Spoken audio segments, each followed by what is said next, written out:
All right, if you would, open up to Ephesians chapter 6. Ephesians chapter 6.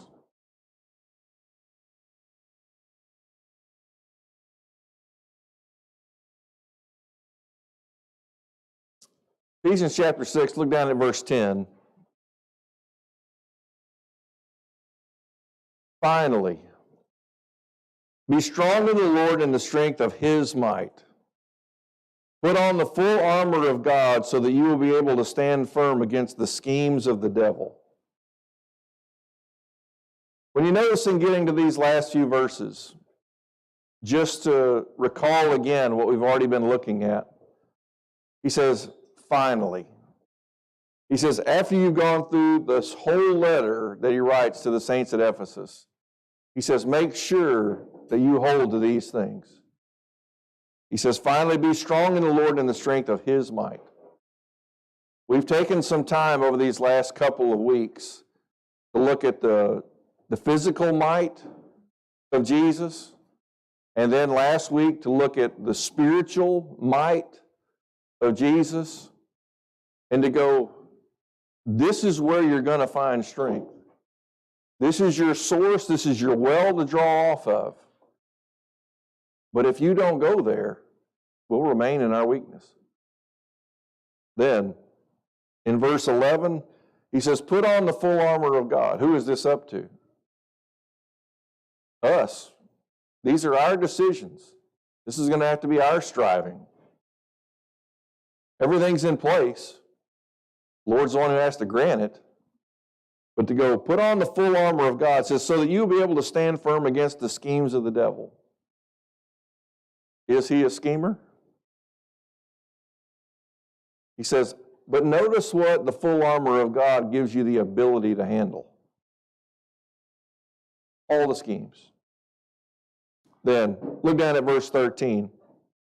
Makes the statement again. Therefore, take up the full armor of God so that you will be able to resist in the evil day, and having done everything, to stand firm.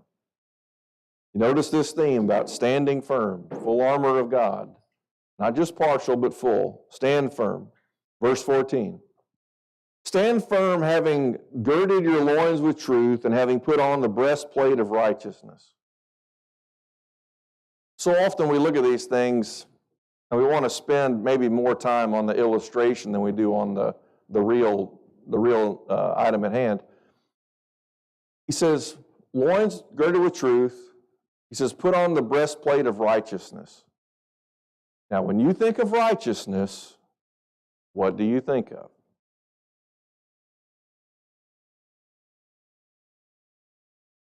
Right in the sight of God. We just have gone through the book of Romans. How do you come to righteousness? Faith in Jesus is what's going to take us to righteousness. It's not something we can just say, I have it. There has to be an attraction and an alluring and a desire for Jesus. He says, and to respond to what he says. He says, put on the breastplate of righteousness. I know we've said this before, but what does the breastplate cover? Your heart. It covers the vital organs of your body. Physically, we know that, but do we know it spiritually? To think in terms of things being protected. Now, we can live without feet. We can live without legs. You cannot live without a chest. You can't live without a head. So he comes to this point and he says, notice again the tense of the verbs. Having girded your loins with truth and having put on the breastplate of righteousness. What we want to look at through class today is what happens when truth and righteousness converge together. What are our lives going to look like? How are we going to stand in his strength? Well, let's look back a little bit earlier in the book of Ephesians. Look back at chapter 4. And look at verse 17.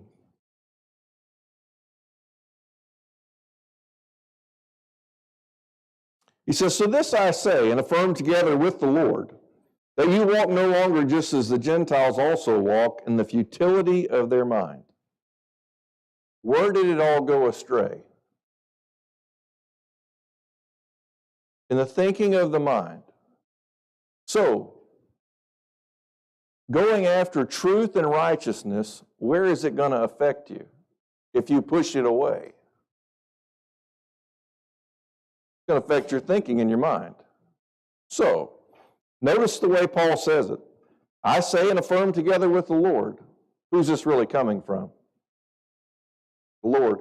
You better be careful with the way you think. He says, because you can become like the Gentiles. He says, and what is their thinking like?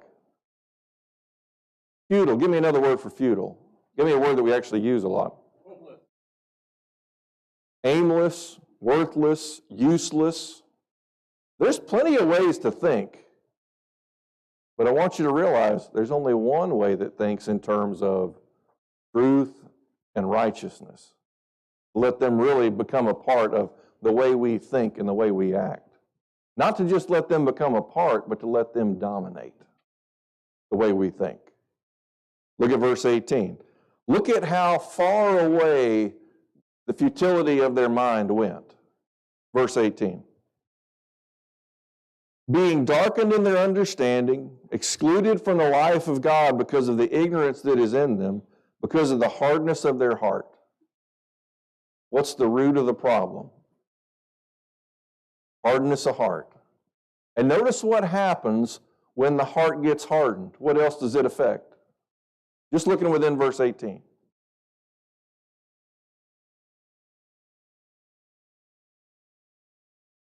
They're not able to understand. He says they're darkened in their understanding. He says, and excluded from the life of God. So, if our thinking is going to stay the same as it used to be, where's it going to take us? Away from God? We're going to have life in Jesus? No. What about our understanding? Darkened? What about our actions? They come out of ignorance, right? And notice, where does it leave us? Hardness of heart. We're dead. Spiritually dead. Isn't that where we all came from? Didn't we all come out of this? We were going after sin, and we were real smart about it. Or we thought we were doing what was really good. But what does the Lord have to say about it? Your understanding's darkened. You don't have any life in God. You're ignorant in the way you go about things. He says, because your heart is hard. And even the way you think is useless. It's futile. Now, we have to make sure we see the old self for exactly what it was. To see it the way the Lord saw it. Do we have any strength to draw off of in that condition? Were we able to draw off anything off of God in that condition? We were just standing in whatever strength we had, no matter how little it was. How far did it take us? Well, it took us right to the grave, didn't it? Spiritually speaking. So, don't worry, it gets worse. Look at verse 19. And they, having become callous, have given themselves over to sensuality for the practice of every kind of impurity with greediness. Not only is there a hardness of heart, what even develops? Callous. What's the purpose of calluses? You probably had them before. Make it where it doesn't hurt. Isn't that what happens? If you go out and do some job, whether it's, sawing up logs or raking leaves or whatever it is, maybe cutting wood, well, at first, man, the way that thing rubs against your skin, it hurts. Blisters form, but then you keep doing it, and what happens? Calluses start to form to where now you can do what you want to do, but it doesn't hurt you anymore. Well, look at the way we see the old thinking of the Gentiles, or maybe our old thinking. You go, well, this is the way I always did it. Yeah, did you do it that way because it was calloused? Or did you do it that way because that's what the Lord wants? Sometimes experience is the worst teacher of all. So be careful in how you look at your experiences. He says, having given themselves over to sensuality, who gave them? Willingly gave themselves over to sensuality. What is sensuality? Things that they want. If you ever want to look at that word, well, the root word is sense. Whatever you sense is good and right. And once again, where did this lead them? Darkness, calloused, hard-hearted, spiritually dead, futile in their thinking, ignorant.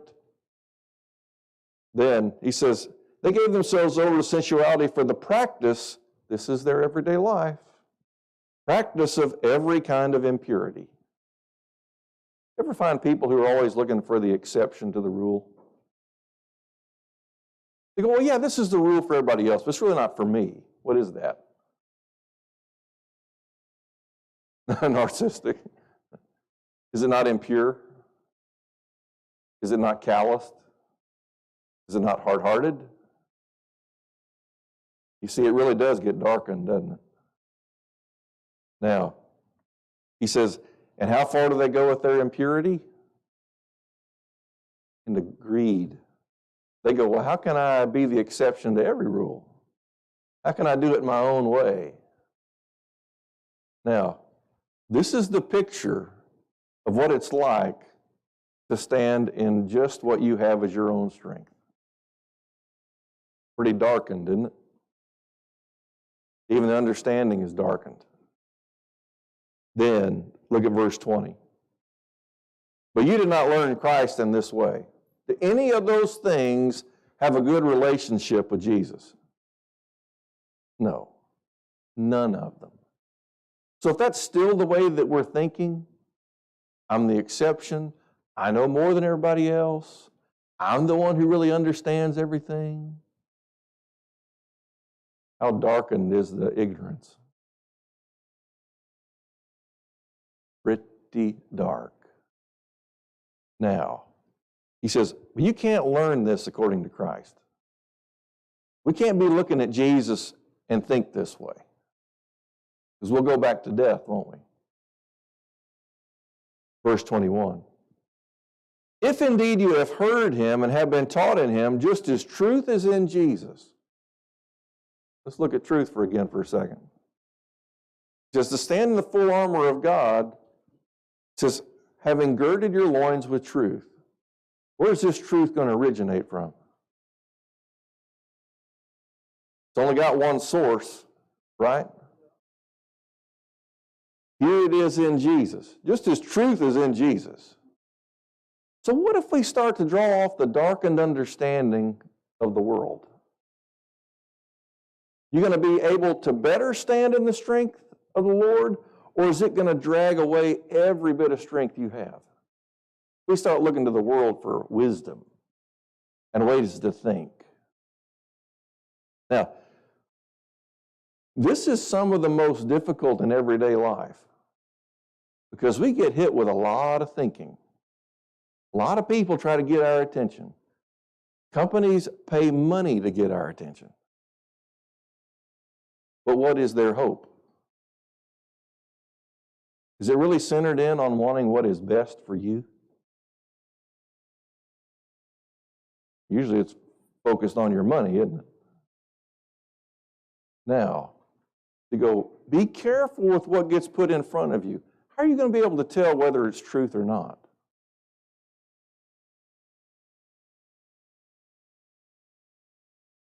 You're going to have to go back to Jesus to go, does this really go hand in hand with Jesus or not? We've got to be careful with our thinking, because if our thinking's not right, we can go, well, I feel like this is right. Feel? What is feel based on? Are we back to sensuality? We got to be real careful. Then, he says, if indeed you have heard him and have been taught in him, just as truth is in Jesus. If Jesus is really who you're listening to, if Jesus is really the one who's going to teach you, then notice what comes next. Verse 22. That in reference to your former manner of life, you lay aside the old self. If we're really listening to Jesus, if we're really going to be taught by Jesus, what's the very first response? Lay aside the old self. Now, if you want great insight into who the old self is, just go back and read verses 17, 18, and 19, because that's exactly what the old self does. That's how it responds. That's how it goes about life. And you run into people who say, well, I feel this is good. Oh, realize who you're listening to. As opposed to going, I know this is good because this is what Jesus says. These are his principles. I don't want to be ignorant in my understanding. I don't want to be hard-hearted. I don't want to be calloused. Because I can build up my own calluses that'll take me away from what's good.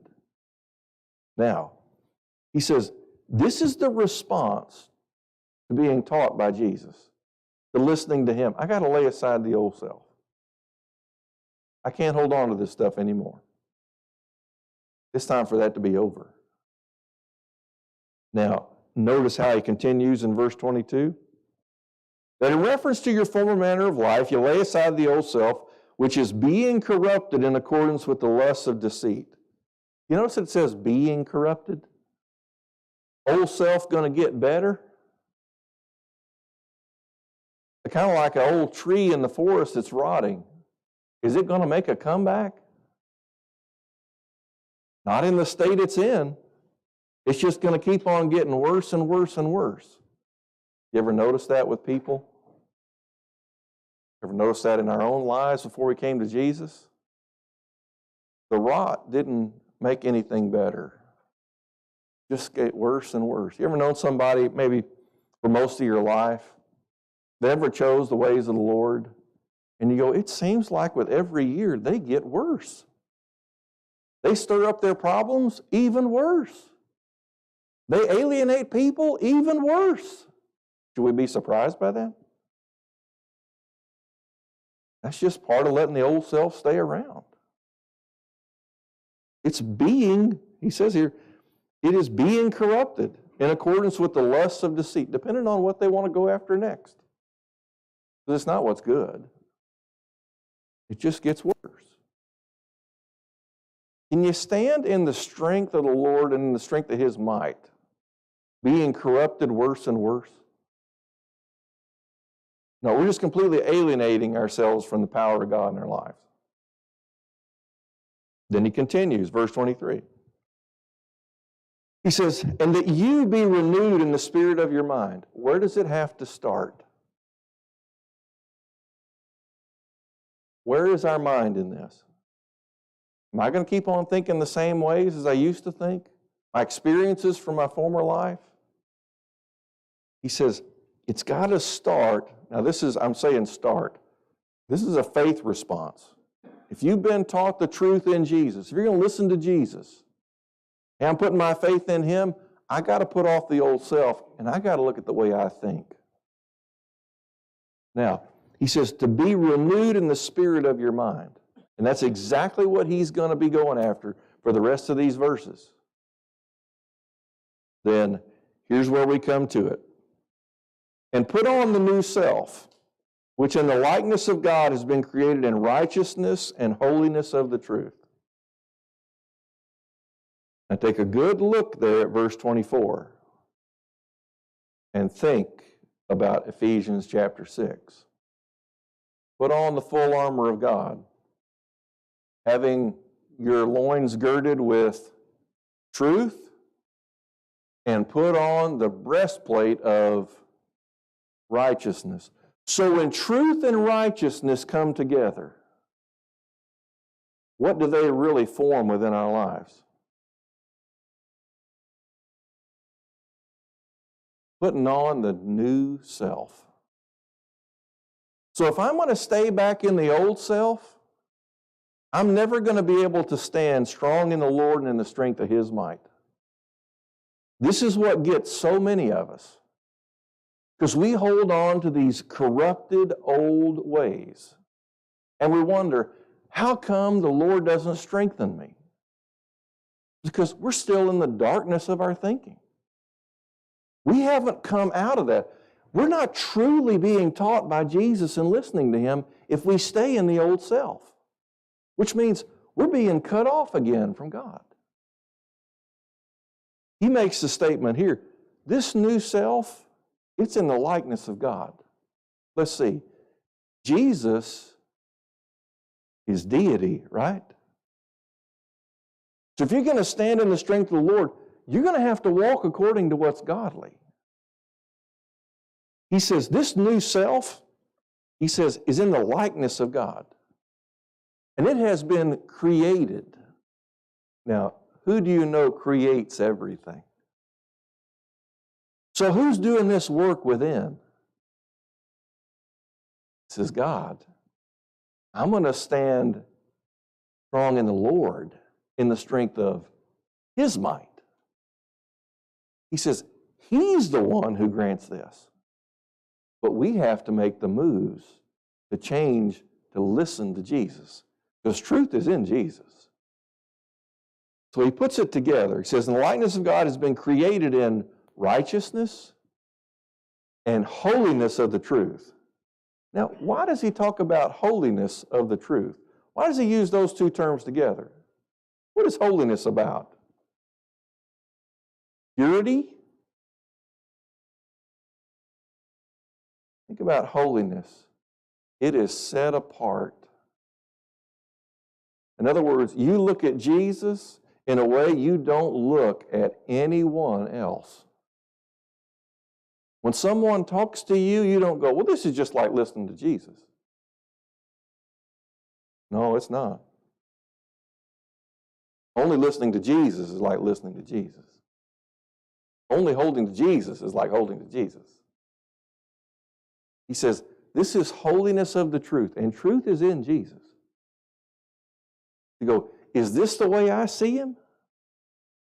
Now, so when truth and righteousness are together, we can put on this new self where righteousness and holiness of the truth come together. How does that change us? I want you to notice as we go through the rest of these verses here, we're going to keep on asking some same questions. What are we putting off? Old self. What are we putting on? New self.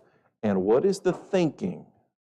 Remember, this starts with being renewed in the spirit of your mind. So it's got to get down to thinking, right? What's the thinking process behind this? Sometimes you see people's conclusions, you go, what in the world were they thinking? They were thinking something, and it made sense to them for some reason. Not good, but it's there. Chuck.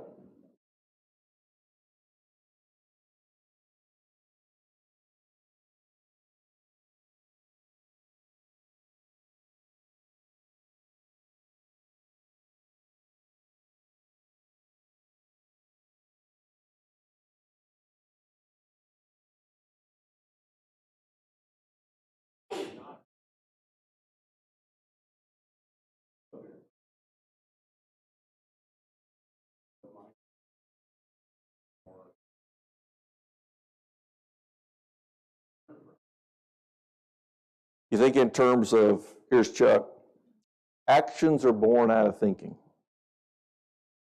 Don't wait till it's over to think, was I working off of what God said or not?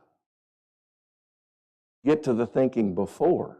It'll save you from a lot of trouble, right? Let's start here. Look at verse 25. Here's our first one. There's really about 7 principles, verses 25 through 32 here. I'm hoping we can get through all these, but I want to take the time with them too. Verse 25. Therefore, laying aside falsehood, speak truth each one of you with his neighbor, for we are members of one another. What is the very first principle of putting on the new self? Speak truth with one another. What is the old self to be put off? Falsehood. What all does falsehood include? Lies, deceit, a lot of the thinking of the world. Let's just say all the thinking of the world. Now, he says, laying aside falsehood. Do we ever like to trick ourselves? Sometimes we think a little bit more highly of ourselves than we ought to. That's not based on truth. That's falsehood. He says, let's lay aside the falsehood. What if I start to go, before I came into Jesus, I was really smart on these. Oh, really? Where did that get you in relationship with God? Dead. So you realize, I got to be careful about the way I think. Got to make sure that whenever I speak to somebody else, I'm speaking the truth. If I go, this is my guess, I tell them it's my guess. If I say, I don't really know this, but this is what I understand, tell them that. Tell them the truth. Now, he says, lay aside falsehood, speak truth. Now, remember, this is all about renewing the spirit of your mind. What is the thinking behind this? Look at verse 25. What's the thinking that's got to change?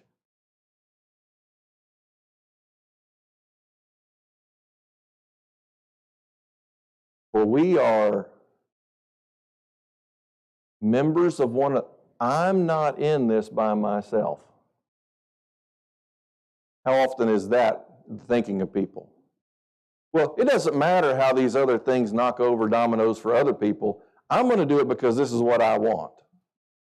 Let's see, is that Christ-like thinking? Does Christ ever go, well, this is good for me, so this is what I'll do?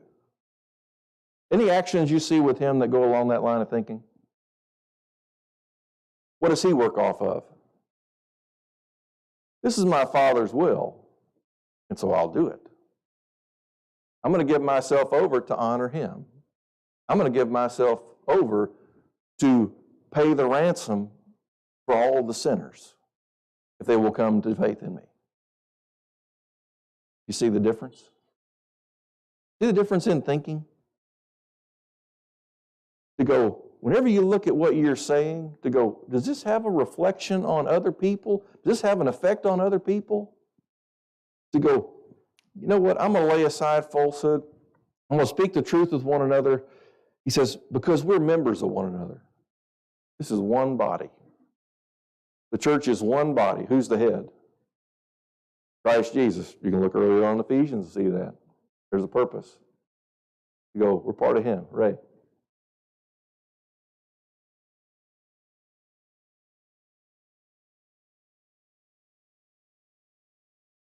Yeah. Ray brings up, sometimes people kind of get into the self-pity side. If you don't understand everything I'm going through, Jesus never responds that way. His Father knows what's going on. In the same way, Jesus knows what's going on in our lives. Now, here's our first principle. Lay aside falsehood, speak truth with one another. Here's the thinking, for we are members of one another. We're in this together with Jesus as the head. Now, look at verses 26 and 27. Look for our next principle. Verse 26 and 27. Be angry, and yet do not sin. Do not let the sun go down on your anger, and do not give the devil an opportunity. Remember who's trying to scheme? The devil. Let's see, what is he using in his scheme here? Anger. Let's see, do we ever get caught up in anger? Now, here's the difference. Does he say it's a sin to be angry? Now, we got to be careful with this one. Don't go too far. All right, if that happened, Jesus sinned. Because there are times where it talks about him being angry, right? Remember in Mark chapter 3, he was angry at their hardness of heart. Remember that? So, here you come to it. It says, be angry, yet what's the boundary line? But do not sin. Now, here's the real thought that's already embedded here. Don't let your emotions control you. Isn't that typically what happens before we sin? When we let our emotions be what carry our lives, rather than us being the one, I got to control my emotions. I got to make sure I'm thinking about this right. So he says, be angry yet do not sin. Then there's a different word for anger at the end of the verse in the Greek. He says, do not let the sun go down on your anger. And this is a provoking anger. Like somebody can push your buttons and get you to fire. He says, don't let the sun go down on your anger. Now, remember for them, this is Jewish thinking. Go ahead, Jerry.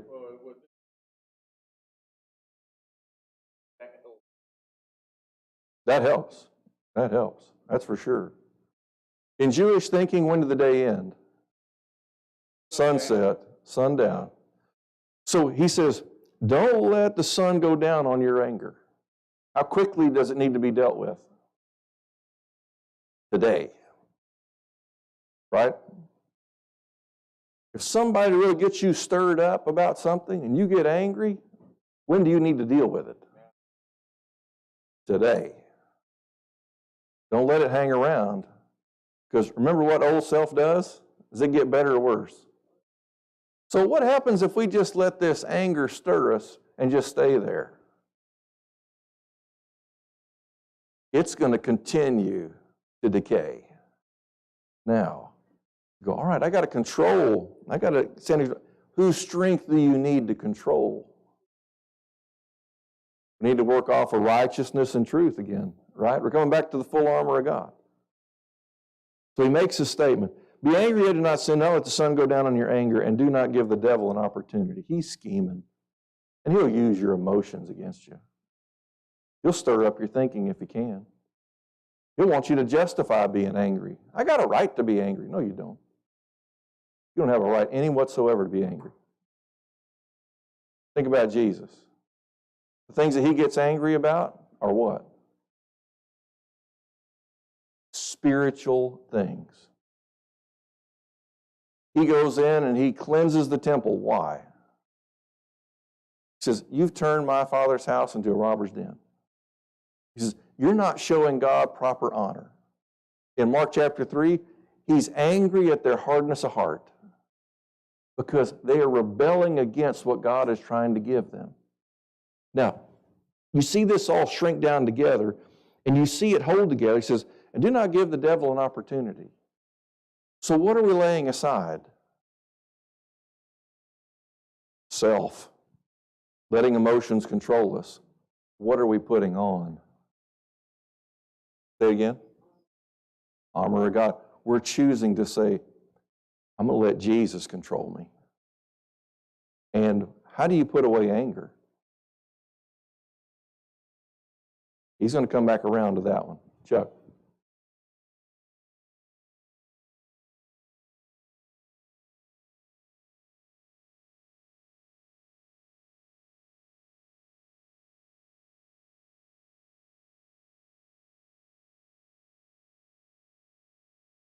Right. I think in terms of anger is not a useful tool. Chuck quotes out of James chapter 1 that the anger of man does not achieve the righteousness of God. This new self is made in what? Righteousness and holiness of the truth. So anger is not something that should be controlling us. And to make sure and get it under control today, before the sun goes down. Then, you notice it here, the change in thinking, not self. I got to do it according to the Lord. Got to let Him reign in me. Then, here's our third principle. It says, he who steals must steal no longer, but rather he must labor, performing with his own hands what is good, so that he will have something to share with one who has need. What's being laid aside? Once again, it's self. Specifically, stop stealing. Don't steal from people. We may go, well, that sounds pretty simple. You ever steal their efforts? Ever steal their time? Ever steal their possessions? He says, steal no longer. He says, but instead be ready to do what? Here, are you thankful that this is Jesus' life? Is one where he seeks to share rather than a steal? Then, specifically, ready to share with who? Oh, there's a need. Now, here's another way, a change in the line of thinking. Do we have a thinking that looks out to go, I'm looking for a need? Somebody have a need? I'm looking for a need. And if somebody does have a need, what am I going to do? I got something that I've labored with my own hands, and I'm ready to share it. Share. There's a different think. We have a lot of people who call and come by. You know what they're ready to do? Take. They're not looking to share. Now, you notice, so there's our third principle. Our fourth principle, verse 29. Let no unwholesome word proceed from your mouth, but only such a word as is good for edification, according to the need of the moment, so that it will give grace to those who hear. Unwholesome is the word rotten. What are rotten words? Bad language? What else? Words that tear down and destroy. Do we ever look at people and go, you know what, you're made in the image of God? I better be careful about what I say about you. You remember James chapter 3, what James told the saints? He says, you know what? These things ought not to be. He says, you shouldn't curse man who's made in the image of God. Oh, you mean I need to be careful with my words? I need to guard them? Not just scatter them because this is what I want to do? Let's see, that's sensuality, isn't it? He says, let no unwholesome word proceed from your mouth. Ever heard the old adage, one bad apple spoils the whole bunch? You know, you can say 99 things that are of great value to other people, especially to one person in particular, but you make one rotten statement, what does it do to everything you've said? He just rips it out. Now, I know we're going to make errors and mistakes. But to realize this, words are important. Now, as he continues here, he says, but only such a word is good for edification. What's edification really mean? Building up. Do you see the difference? Rotten, tear down, edify, build up. Here's the thing, though. Do I just build people up with false words? Oh, back to principle 1. We have